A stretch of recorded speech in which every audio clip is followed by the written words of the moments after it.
Baik, terima kasih atas waktu dan kesempatan yang diberikan. Kami dari kelompok 3 akan mempresentasikan hasil kerja kelompok kami mengenai pembelajaran tematik. Sebelum masuk ke dalam pemaparan materi, berikut anggota kelompok dari kelompok 3. Yang pertama ada Claudia Christian Indatokan. Yang berikut ada Aprilia Dwi Permatasari. Yang berikut ada Cornelia Primaharani. Yang berikut ada Elizabeth Angin. Yang berikut ada Riko Prayoga. Dan yang terakhir ada Desinta Fitriani. Jadi latar belakang pembelajaran tematik ini adalah menurut Peraturan Menteri Pendidikan Nasional Permendiknas nomor 22 tahun 2006 tentang standar isi yang mengamanatkan bahwa pembelajaran pada kelas awal 1, 2, dan 3 dilaksanakan melalui pendekatan tematik, sedangkan pada kelas tinggi yaitu kelas 4, 5, dan 6 dilaksanakan dengan pendekatan mata pelajaran. Nah, pada dasarnya pembelajaran tematik ini diharapkan mampu mencapai tujuan pendidikan nasional yang telah ditetapkan dalam Undang-Undang Republik Indonesia Nomor 20 Tahun 2003 yang berbunyi, pendidikan nasional bertujuan untuk berkembangnya potensi peserta didik agar menjadi manusia yang beriman dan bertakwa kepada Tuhan Yang Maha Esa, berakhlak mulia, sehat, berilmu, cakap, kreatif, mandiri, dan menjadi warga negara yang demokratis serta bertanggung jawab. Selanjutnya kita akan masuk pada topik pembahasan yang pertama, yaitu pengertian pembelajaran tematik. Pembelajaran tematik adalah pembelajaran terpadu yang menggunakan tema untuk mengaitkan beberapa mata pelajaran sehingga memberikan pengalaman bermakna kepada murid. Tema adalah pokok pikiran atau gagasan pokok yang menjadi pokok pembicaraan. Kata tematik disamakan dengan terpadu, yang mana para siswa dapat mengeksplorasi pengetahuan mereka dalam berbagai mata pelajaran yang berkaitan dengan aspek-aspek tertentu dari lingkungan mereka, yang mana keterampilan pengetahuan dikembangkan dan diterapkan di lebih dari satu wilayah studi. Selanjutnya akan dijelaskan oleh rekan saya. Baik, terima kasih untuk waktunya. Selanjutnya kita akan belajar karakteristik dari pembelajaran tematik. Nah, pembelajaran tematik ini memiliki setidaknya 7 karakteristik. Antara lain, yang pertama, memiliki tolak ukur pada siswa. Yang kedua, membagikan pengalaman secara langsung. Yang ketiga, pemisahan mata pelajaran yang tidak begitu jelas. Yang keempat, mengkaji konsep dari berbagai mata pelajaran. Yang kelima, bersifat fleksibel. Yang keenam, hasil belajar serasi dengan minat serta kebutuhan siswa. Dan yang terakhir, menggunakan prinsip pembelajaran pakem. Untuk selanjutnya akan dijelaskan oleh rekan saya. Baik, terima kasih untuk waktu yang diberikan kepada saya. Berikutnya kita akan mempelajari tentang jenis pembelajaran tematik. Setidaknya ada 4 jenis pembelajaran. Yang pertama ada pembelajaran jaring laba-laba atau spider web. Pembelajaran jaring laba-laba adalah beberapa mata pelajaran yang dikaitkan dalam satu tema dan setiap mata pelajaran diajarkan seperti biasa menggunakan jadwal pelajaran. Kemudian yang kedua ada pembelajaran pengurutan atau squid. Model squid adalah model pembelajaran yang topik atau unit disusun kembali dan diurutkan hingga bertepatan pembahasannya satu dengan yang lainnya. Misalnya dua mata pelajaran yang berhubungan diurutkan sehingga materi pelajaran dari keduanya dapat diajarkan secara paralel dengan mengurutkan urutan topik-topik yang diajarkan. Yang tiga ada pembelajaran terpadu atau integrate. Pembelajaran terpadu adalah beberapa mata pelajaran yang dikaitkan dalam satu tema tanpa ada batas satu pelajaran dengan pelajaran lainnya. Kemudian yang keempat ada pembelajaran penggalan atau fragment. Pembelajaran fragment adalah model pembelajaran konvensional yang terpisah secara mata pelajaran. Hal ini dipelajari siswa tanpa menghubungkan kebermaknaan dan keterkaitan antara satu pelajaran dengan pelajaran lainnya. Setiap mata pelajaran diajarkan oleh guru yang berbeda dan mungkin pula di ruangan yang berbeda. Setiap mata pelajaran memiliki ranahnya tersendiri dan tidak ada usaha untuk mempersatukannya. Kemudian, selanjutnya akan dijelaskan oleh rekan saya. Baik, di sini saya akan membahas tentang sintak model pembelajaran tematik, di mana sintak model pembelajaran tematik ini ada beberapa langkah sebagai berikut. Yang pertama, ada tahap perencanaan. Di dalam tahap perencanaan ini membahas tentang menentukan kompetensi dasar. Yang kedua, menentukan indikator dan hasil belajar. Dan poin yang kedua adalah tahap pelaksanaan. Di dalam tahap pelaksanaan ini adanya pengelolaan kelas, yang kedua ada kegiatan proses, yang ketiga kegiatan pencatatan data, yang keempat diskusi, dan poin yang terakhir adalah evaluasi. Adanya ketepatan hasil pengamatan, ketepatan penyusunan alat dan bahan, ketepatan menganalisis data. Baik, selanjutnya akan dilanjutkan oleh rekan saya. Baik, terima kasih waktu yang diberikan kepada saya. Selanjutnya kita akan masuk pada kelebihan pembelajaran. Yang pertama, menyenangkan karena berangkat dari minat dan kebutuhan peserta didik. Yang kedua, memberikan pengalaman dan kegiatan belajar mengajar yang relevan dengan tingkat. Yang ketiga, hasil belajar dapat bertahan lama karena lebih berkesan dan bermakna. Yang keempat, mengembangkan keterampilan berpikir anak sesuai dengan persoalan yang dihadapi. Selanjutnya kita masuk pada kekurangan pembelajaran. Yang pertama, menuntut peran guru yang memiliki pengetahuan dan wawasan luas, kreativitas tinggi, keterampilan, kepercayaan diri atas dan etos akademik yang tinggi, dan berani untuk mengemas dan mengembangkan materi. Yang kedua, dalam pengembangan kreativitas akademik, menuntut kemampuan belajar peserta didik yang baik dalam aspek inteligensi. Hal tersebut karena model pembelajaran tematik menekankan pada pengembangan kemampuan analitik atau menjiwai, kemampuan asosiatif atau menghubung-hubungkan, dan kemampuan eksploratif dan elaboratif atau menentukan dan menggali. Selanjutnya kita akan masuk pada sesi tanya-jawab. Nah, pada sesi ini sudah ada pertanyaan-pertanyaan dari kelompok lain.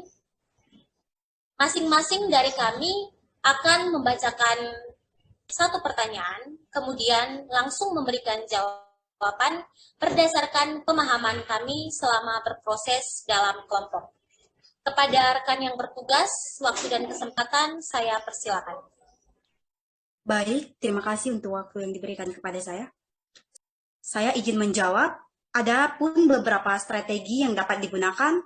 Yang pertama adalah menetapkan KKM sebagai acuan guru dalam melaksanakan evaluasi, metode demonstrasi, dan pembentuk kelompok kerja siswa. Kemudian yang kedua, kita dapat bersahabat dengan siswa. Yang ketiga, menciptakan pembelajaran yang menyenangkan serta bermakna bagi anak. Dalam menanamkan konsep atau pengetahuan dan keterampilan anak, tidak harus di-drill, tetapi ia belajar melalui pengalaman langsung dan menghubungkannya dengan konsep lain yang sudah dipahami. Terima kasih. Untuk menjawab pertanyaan dari kelompok lain akan dilanjutkan oleh rekan saya. Baik, terima kasih untuk waktunya. Di sini saya akan menjawab pertanyaan dari kelompok 2. Nah, jadi pada pembelajaran tematik, prinsip pakem sering sekali digunakan. Prinsip tersebut meliputi aktif. Pada pembelajaran tematik, artinya peserta didik diharapkan aktif menemukan ide, gagasan, dan mengemukakan pendapat, serta menyelesaikan suatu persoalan dari pembelajaran. Yang kedua, kreatif. Pada pembelajaran tematik, artinya peserta didik mampu melakukan proses pembelajaran secara runtut, yaitu memahami, merencanakan, menyelesaikan, serta mengevaluasi dari suatu permasalahan. Selanjutnya, efektif. Pada pembelajaran tematik, suatu proses pembelajaran dikatakan efektif bila sudah mencapai suatu tujuan yang diharapkan. Yang terakhir, menyenangkan. Pada pembelajaran tematik, berarti dalam proses pembelajarannya, peserta didik terlibat asik belajar dengan penuh percaya diri. Selanjutnya, saya juga akan menjawab pertanyaan dari kelompok 4. Jadi, dalam pembelajaran tematik, memiliki tolak ukur pada siswa. Artinya, dalam pembelajaran ini menjadikan siswa sebagai pusat dan subjek dalam pembelajaran. Sedangkan guru lebih berfungsi sebagai fasilitator dalam pembelajaran. Untuk aplikasinya dalam pembelajaran, sebagai contoh, ketika siswa diminta untuk mengkomunikasikan hasil diskusi melalui sebuah presentasi. Nah, secara tidak langsung, melalui presentasi pemaparan materi tersebut, siswa diajak untuk aktif dan siswa menjadi pusat serta subjek dalam belajar. Selanjutnya, pertanyaan dari kelompok 5. Baik, saya akan menjawabnya. Sebelum masuk ke kegiatan atau tugas seperti apa yang dapat memenuhi evaluasi psikomotorik, kita perlu tahu apa itu kemampuan psikomotorik. Nah, kemampuan psikomotorik secara garis besar identik dengan kegiatan yang berhubungan langsung dengan fisik seseorang. Oleh karena itu, dari definisi tersebut sudah bisa terjawab bahwa kegiatan atau tugas yang dapat memenuhi adalah kegiatan atau tugas yang berhubungan langsung dengan fisik peserta didik. Namun, jika kita kaitkan dengan RPP dari kelompok kami yang mengambil tema peduli terhadap lingkungan dengan mata pelajaran IPA dan Bahasa Indonesia, maka kegiatan yang dapat dilakukan adalah guru dapat menugaskan siswa untuk melukiskan bagaimana hewan dan tumbuhan yang berada di lingkungan sekitar peserta didik. Kemudian untuk praktek langsungnya, guru dapat menugaskan siswa untuk menyiram tanaman dan memberi makan kepada hewan. Kegiatan-kegiatan tersebut akan membantu kemampuan psikomotorik dari peserta didik tersebut. Selanjutnya, saya serahkan kepada rekan saya yang bertugas. Baik, terima kasih atas waktu yang diberikan. Saya akan menjawab pertanyaan dari kelompok 6.